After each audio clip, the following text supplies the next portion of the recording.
60 ml જેટલો blood loss થતો હોય છે પીરિયડ દરમિયાન, અને 72% પ્રિવિલન્સ રેટ આ એડોલેસન્ટ ગર્લ્સ 10 to 19 યર્સમાં હોય છે.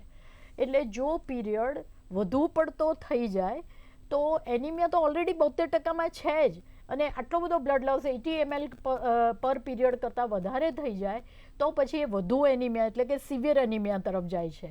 એટલે મારી સલાહ એ છે કે પહેલાં તો એ લોકો બધા જ પોતાનું હિમોગ્લોબિન ચેકઅપ કરાવી લે અને આયર્નની ગોળી ચાલુ કરે, જેને અમે IFA ગોળી કહીએ છીએ, આયર્ન ફોલિક એસિડ, જે લેવી જરૂરી છે. પણ એનાથી પણ ઇમ્પોર્ટન્ટ ન્યુટ્રિશન ઉપર, એટલે કે આયર્નયુક્ત આહાર, જેમાં લીલા પાંદડાવાળા શાકભાજી અને ખજૂર છે, ગોળ છે, ચણા છે, કારણ કે કઠોળ લેવું પણ એટલું જ ઇમ્પોર્ટન્ટ છે હિમોગ્લોબિન વધારવા માટે.